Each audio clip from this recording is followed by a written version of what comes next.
Hi, friends. Welcome to this brand new session on Career Gran. Here's a series where I talk about the various careers that a management aspirant basically explores, and these are careers that you would get into after your B school. So, in today's session, I'm going to talk about management consulting. This is one of the most sought after careers, whether it's at an undergrad stage or at a post MBA stage. Right. Before we get into the session itself, quickly, my name is Anand Venkatesan. I'm an educator with Unacademy. I've done my engineering from VIT Vellore and then went on to do my postgrad from IIM Bangalore. I have about a decade's worth of experience in training students for the CAT. Right. Do join us on YouTube and Telegram in case you want to keep updated with all the videos and all the content that we're sharing on these channels. Right. Let's get into consulting. Right. So consulting as a career is essentially very attractive primarily because the career growth and the kind of emoluments that come with growing in the consulting field are very attractive. So usually from a undergrad college or from a B school, we tend to enter the industry at this bottommost stage of either an analyst or an associate, right? The difference between an analyst and associate is pretty much where you get hired from, because an analyst would usually, he would be executing tasks. He or she would be performing research, doing due diligence, and basically gathering information that would help in in making decisions, in crafting strategy, right? So that's what an analyst is. But after a B school, once a candidate joins a management consulting firm, usually that's in the role of an associate. Now, what an associate does is he would be part of this team. He or she would be part of this team which has analysts, other associate, and then people higher up, which would include engagement managers, team leads, consultants, and finally one or more partners. So the career progression is quite straightforward. Usually, there are promotions that happen every couple of years or so, which means from the lowest level of an associate, you could probably become from a junior associate, you'd first become a senior associate. Then you would become, a consultant, or it's known, the names are obviously varying in different companies in different locations, but in general, the sense is that from an associate you would rise up to become a manager, and team lead, and then become a manager. And then once you become a manager, then you could go on. Again, there are tiers within managers, junior manager, all the way to a senior manager position. And then from a manager, an engagement manager, you could also become an associate partner, which would be the track that takes you to become a partner, right? Which would be one of the most sort of sought after profiles in this industry. Remember, partners in the top consulting firms go on to found some of the most successful companies, both in India and outside of India. So that's where your sights are going to be focused on. One other crucial difference is also the kind of work and the kind of responsibilities that you would undertake. So as an associate, more of your work would be in planning your own work, in planning your own tasks on a project and day-to-day basis. But as you move higher up, from a consultant to a manager, then your work would involve planning not just for your own self but for the entire project, and hence disseminating those tasks within members of your team. And even further up, when it comes to a senior manager, an associate partner, and a partner, your role would probably involve, managers would deliver the project, but partners and associate partners would probably be involved greatly in selling, and obtaining projects, right? So sales and deal client engagement with that in mind would be what you would do as you go higher up. Right. So now we've understood key roles in consulting, but obviously, what are the firms that most of us look at? Well, when it comes to consulting, I think two key sort of terms that abound are MBB and Big Four. Right. MBB stands for McKinsey, Bain, and BCG, whereas the Big Four consulting firms would usually include Ernst and Young, KPMG, Deloitte, and Accenture, right? But so what exactly is the difference between an MBB and a Big Four? And I mean, obviously, if you've come across these terms, then you'd know that usually there is an edge associated with MBB consulting firms as opposed to the Big Four consulting firms. And the reason is quite simple.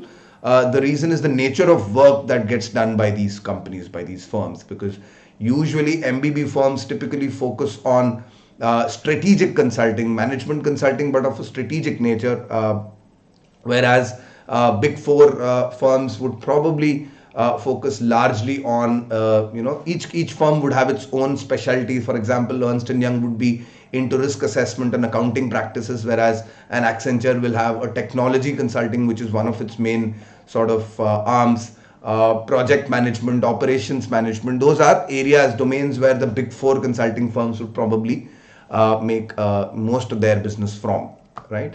Obviously, the MBB firms are more reputed, they are harder to get in, and they are considered to be even more prestigious than anything else. So that's where you want to be. Well, at the onset, consulting as a choice of work basically seems to indicate that you're consulting, that you're giving advice, right? But then that's probably oversimplification of the role itself, because what management consultants do is solve, create solutions, analyze and create solutions for key business problems, right? And what kind of business situations are we talking about? Well, first and foremost, the most commonly occurring business situation is that of profitability, right? Here's where the company is facing a profitability issue and wants to improve it. So the consulting firms will then go over the framework and analyze how to improve profitability. This could happen by increasing the revenue, maybe decreasing the cost, maybe working on both, and many other possibilities that follow, right? Then again, it could be about pricing. If competitive pricing, how do I price a particular product or a service? Even assuming that we have a new sort of offering for the market, how do we go about pricing it? How do we maximize our profit? How do we maximize the customer surplus? Are areas that this would tackle. And then again, there's a new offering, new product, or a new project that a company might be launching. How to go about that? What would be the best way of putting this into place? If it's not a new project, how do we take the existing line of business, existing scope of work, but expand it, have a growth strategy that looks at a horizon of 3 to 5 years or even more, and what should be the various milestones along the way, and what should be the strategy to meet that end objective. And one of the most common sort of business situations is also a market entry strategy. Many a time, big firms will try to enter newer markets, whether it's newer geographies or newer markets within a particular geography, right? So it's either going to be entry into a new market, or within a given market you're trying to expand by entering another market. So those are problems that they could grapple with. And finally, a big feature is also M&A, right? Mergers and acquisitions, and also joint ventures that obviously meet strategic needs, objectives of the organization, right? So those are the key sort of business situations that consultants deal with. And I think it's also important to keep this in mind, because if you're somebody who's targeting a consulting firm, you're targeting the big, the MBB firms or the Big Four, and chances are that at an undergrad level as well as at a B school level, you come across these firms who come in for campus placement. Well, what are placement processes like? Well, most of them are business case studies, right? So they will present you with cases, and you need to solve them in the room, while sitting in the room with them, with a consultant on board. And what you're judged to, is on your analytical ability, your ability to sort of structure your thought process, is to have a clear sort of way of proceeding with the problem analysis, problem definition, followed by exploring of the available options that you could proceed with, having a criteria to choose one option over the other, and using that criteria to evaluate all available options, and finally once you've chosen a particular course of action, is to actually execute, such strategy or course of action. So, if you're really somebody who's looking at targeting consulting firms, then maybe right now is a good time to start with business cases. In fact, case studies are also very very common at a B school admission stage, where a lot of B schools, including the IIMs, sometimes will present you with a case study and will ask you to solve it, or present some recommendations at least on the basis of your analysis. And I think if you can understand how to approach each of these key business situations, and you solve at least 2 to 3 case studies on each of them, each of these types, I think you would be very well prepared to tackle a case interview, right? All right, if that hopefully gives you a flavor of what management consulting is all about.